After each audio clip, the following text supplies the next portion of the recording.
മഴവിൽ മനോരമയിൽ സംപ്രേഷണം ചെയ്തിരുന്ന മഞ്ഞുരുകും കാലം എന്ന പരമ്പര മലയാളികൾ ആരും തന്നെ മറക്കില്ല. അത്രയ്ക്കും സൂപ്പർ ഹിറ്റ് പരമ്പരയായിരുന്നു മഞ്ഞുരുകും കാലം. ജാനിക്കുട്ടിയുടെ കഥ പറയുന്ന സീരിയലായിരുന്നു മഞ്ഞുരുകും കാലം. രത്നമ്മയും വിജയനുമായിരുന്നു സീരിയലിലെ പ്രധാന കഥാപാത്രങ്ങൾ.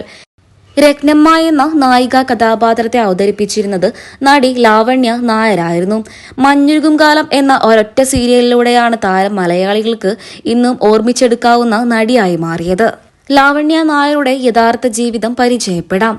ഇപ്പോൾ സാന്ത്വനം 2-വിലെ ഗോമതി എന്ന കഥാപാത്രത്തെ അവതരിപ്പിച്ചുകൊണ്ടാണ് നടി ലാവണ്യ വലിയൊരു ഇടവേളയ്ക്ക് ശേഷം സീരിയലിലേക്ക് തന്നെ തിരിച്ചെത്തിയത്.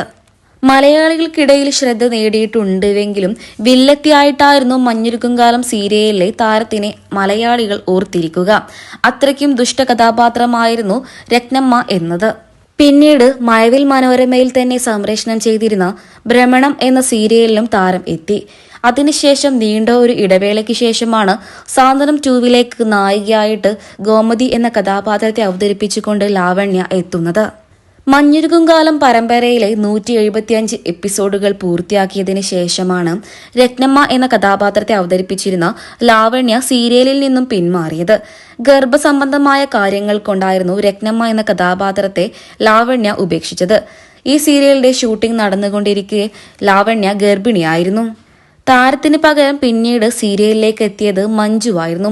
സിനിമയിലും സീരിയലിലും ഒരുപോലെ സജീവമായ മഞ്ജുവായിരുന്നു മഞ്ഞുരുകും കാലം സീരിയലിലെ രത്നമ്മ എന്ന കഥാപാത്രത്തെ പിന്നീട് മുന്നോട്ട് കൊണ്ടുപോയത്. ഇതിനുശേഷവും വളരെയധികം ജനപ്രീതിയോടെ തന്നെയായിരുന്നു മഞ്ഞുരുകും കാലം പരമ്പര മുന്നോട്ടു പോയത്. എങ്കിലും രത്നമ്മ എന്ന ദുഷ്ട കഥാപാത്രത്തെ ഓർക്കുമ്പോഴേക്കും ലാവണ്യയുടെ മുഖമാണ് മലയാളികളുടെ മനസ്സിൽ തെളിഞ്ഞു വരുന്നത്. അത്രയ്ക്കും വെറുപ്പായിരുന്നു ലാവണ്യക്ക് അന്ന് മലയാളികൾക്കിടയിൽ ഉണ്ടായത്.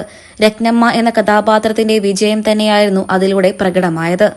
9 വയസ്സുകാരിയായ ഒരു മകൾ ലാവണ്യക്കുണ്ട്. ഭർത്താവ് ഗൾഫിലാണ് ജോലി ചെയ്യുന്നത്.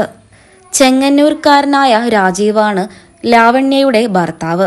നിരവധി ആരാധകരാണ് ഇന്ന് ലാവണ്യക്ക് മിനി സ്ക്രീനിലുള്ളത്.